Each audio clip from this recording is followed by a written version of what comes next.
Bonjour, on va parler aujourd'hui du Conseil de sécurité à l'ONU. Donc d'abord, on va écouter l'équipe qui est pour, Mathieu et Louis.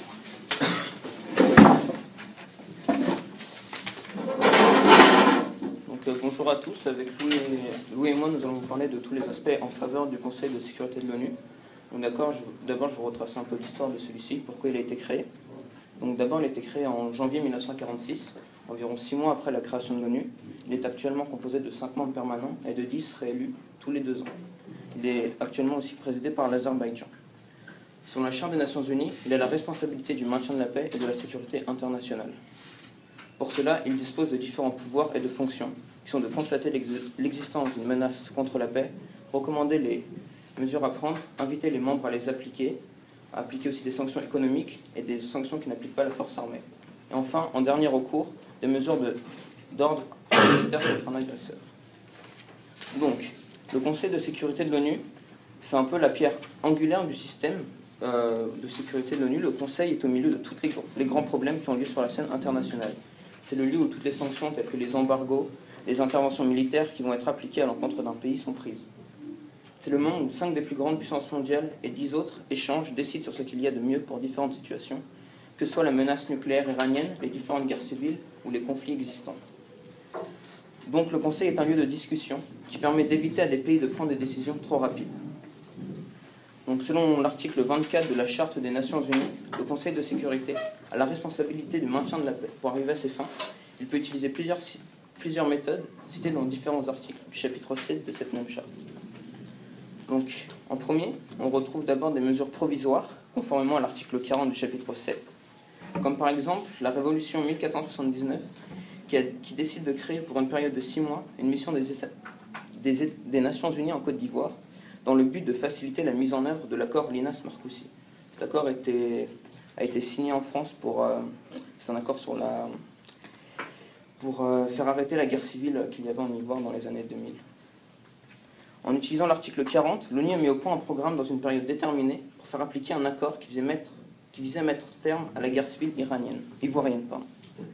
Donc l'ONU, dans ce cas-ci, a eu un rôle de facilitateur pour la résolution de la crise. C'est un intervenant externe, neutre, qui n'a a priori aucun parti pris et ne sont pas protagonistes de la dispute à l'origine. On retrouve également des mesures n'impliquant pas l'emploi de la force armée, comme écrit dans l'article 41 du même chapitre 7. Donc je cite, « Le Conseil de sécurité peut décider quelques mesures n'impliquant pas l'emploi de la force armée. Celles-ci peuvent comprendre l'interruption complète ou partielle des relations économiques et des communications ferroviaires, maritimes, aériennes, postales, télégraphiques, radioélectriques et d'autres moyens de communication, ainsi que la rupture des relations diplomatiques avec le pays visé. » Donc, par exemple, le Conseil de sécurité a voté en 1977 un embargo sur la vente des armes de l'Afrique du Sud qui menait alors des interventions militaires en Angola. Cette mesure a par la suite encouragé plusieurs autres États à décréter cette fois-ci un embargo économique et financier sur l'Afrique du Sud contre la politique d'apartheid qui était menée. Donc dans ce cas-ci, le Conseil de sécurité, avec l'application de cet article 41, a eu un rôle de précurseur et de moteur dans l'arrêt de l'apartheid. Il a donné confiance à des pays qui n'étaient pas sûrs de mener des sanctions contre la politique menée dans ce pays. Donc, pour poursuivre ce qu'a dit Mathieu, en dernier recours, une autorisation de l'emploi et de la force conformément, donc on peut parler de l'article 42. Si le Conseil de sécurité estime que les mesures prévues à l'article 41 seraient inadéquates ou qu'elles se sont révélées telles, il peut entreprendre au moyen de forces aériennes, navales ou terrestres toute action qu'il juge nécessaire au maintien ou au rétablissement de la paix et de la sécurité internationale. C'est-à-dire que si jamais l'embargo ne marche pas, au pire, ils peuvent intervenir. Par exemple, cet article a été utilisé donc, le 25 août 1990 dans le cadre de la guerre du Golfe et de l'annexion du Koweït, qui est un État membre de l'ONU, par l'Irak, qui est aussi un autre État membre. Le Conseil de sécurité, il a voté donc, en premier la résolution 660 qui condamnait l'invasion du Koweït, ce qui correspond donc, à l'article 40.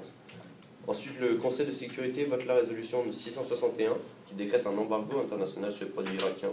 Cette résolution correspond à l'article 41 du chapitre 7 de la Charte. Et donc si on suit le déroulement logique, comme on le sait, l'Irak n'a pas arrêté d'envahir le Koweït. Comme l'Irak ne met pas de terme à l'occupation du Koweït, le Conseil de sécurité décide d'adopter la résolution 665 qui autorise le recours à la force, donc article 42. Cette résolution entraîne l'entrée en guerre des Américains, des Britanniques, des Français et de 24 autres pays de la communauté internationale, donc, qui donnaient des forces armées pour les casques bleus. Dans ceci, le Conseil de sécurité n'a pas tout de suite utilisé la force. Il a usé des différentes options qui confèrent la charte de l'ONU en allant de la simple condamnation à l'utilisation de la force pour rendre sa souveraineté à un État membre de l'ONU. Donc il propose d'abord un embargo. Si jamais l'État n'accepte pas, c'est comme un ultimatum, ils envoient l'armée. En utilisant l'article 42 de la charte, le Conseil de sécurité a évité la mort de milliers de civils en plus, comme au Rwanda, qui a été le théâtre d'un génocide d'une rare violence avec 800 000 Tutsis tués, Tutsis. Ça a permis à des pays de se libérer de l'emprise d'autres, donc par exemple le Kosovo sous la domination serbe, qui était aussi dans cette situation. Et il y a eu aussi un embargo sur la Serbie avant qu'ils envoient les forces armées. Et ça aussi a mis fin à des guerres comme en Corée. Donc, pour résumer, le Conseil de sécurité de l'ONU, grâce aux pouvoirs qui lui sont donnés dans la Charte des Nations Unies, plus particulièrement dans le chapitre 7, il peut rétablir la paix et assumer la sécurité de la communauté internationale par divers moyens, allant de la condamnation passant par les embargos de toutes sortes. Et si finalement les différentes résolutions prises sont inefficaces, l'usage de la force est employé. Donc on a en ultimatum, si l'État n'accepte pas, s'il n'applique pas ce que l'ONU veut qu'il fasse, l'armée est envoyée. Et donc le Conseil de sécurité sert aussi à, par exemple, on peut prendre pendant la guerre froide, il y a les 5 membres, ça a aussi servi à éviter une guerre plutôt. Parce que la Russie votait contre, ou les États-Unis voteraient contre une intervention dans les deux pays.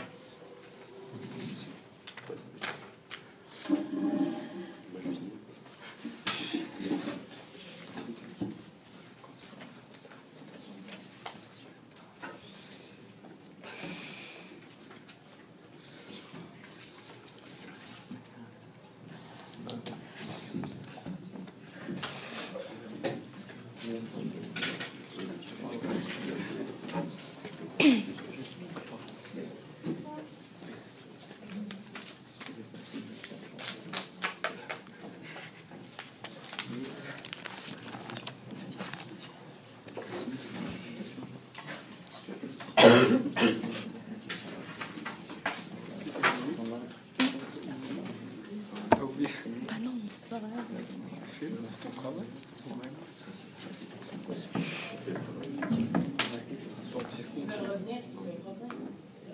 Ouais.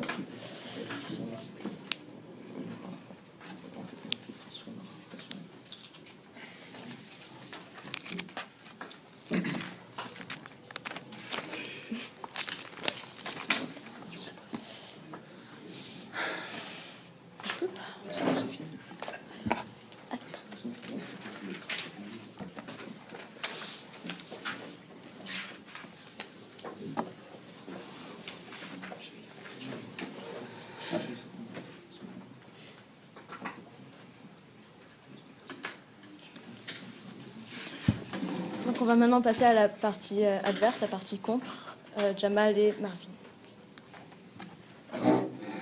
Commençons par une brève définition du Conseil de sécurité des Nations Unies. Alors c'est l'organe exécutif de l'organisation. Il est défini comme ayant la responsabilité principale du maintien de la paix et de la sécurité internationale selon la Charte des Nations Unies. Il dispose pour cela de pouvoirs spécifiques tels que le maintien de la paix, l'établissement des sanctions internationales et les interventions militaires s'il y a cas.